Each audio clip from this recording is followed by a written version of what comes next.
One of the hardest challenges was the people and the culture. When I joined, as I said, at employee number 9, I was the only one looking after electrical systems and hardware. I have a background in it, but I think it's fair to say I probably hadn't been an engineer for 5 years. I'd been managing engineering teams.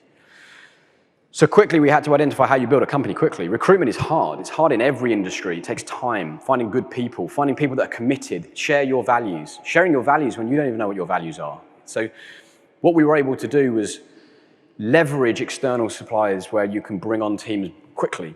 But that comes with a trade-off. Those teams don't work for you. They don't bring your culture. They don't build your culture. And all the while, we had to then infiltrate our permanent members of staff and use them to try and then evangelize what it was that we wanted to be as a company.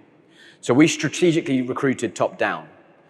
We built a base of technical experts who were going to drive the program on the timeline, but we hired the managers, and we allowed the managers to hire their teams.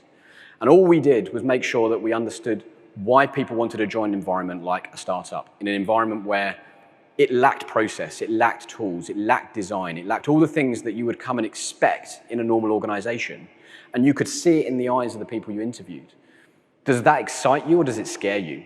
And many an interview would end with me thinking, or even saying, I don't think this fit is right for you, because this is not an organization that you're going to thrive in, not for your technical competence, but because of the cultural fit that needs to bring onto this journey. So not only were we looking for experts, we were looking for experts who wanted to change kind of not change an industry, but build an organization that had the potential to be relevant in an industry. So creating a culture where none exists.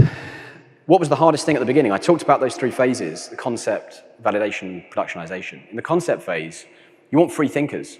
You want people who are prepared to challenge in a positive way. It didn't matter about hierarchy. In fact, there wasn't hierarchy. It was pretty flat at the beginning. You wanted people, and in fact, I looked for people who would come in and tell me the decision you made was wrong. Whether I made the right decision or not is irrelevant. With the data I had, I made a decision, and now I've got an expert telling me that there was a better way. Okay, how do we take that forward? Can you still contain that idea in the time we have remaining, the money we have remaining?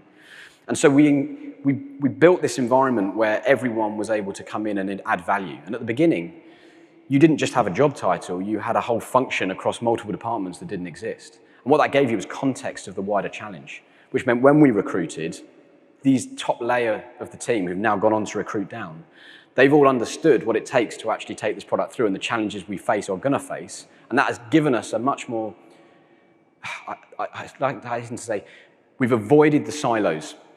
The silos comes because of potential around a department that's always done something. Well, we'd never done anything, so there is no silo. Overnight, we merged teams because it made sense from a strategic perspective. Overnight, we split teams, and people loved it. I'm on version 4 of my org chart, and I've only been doing it for 18 months.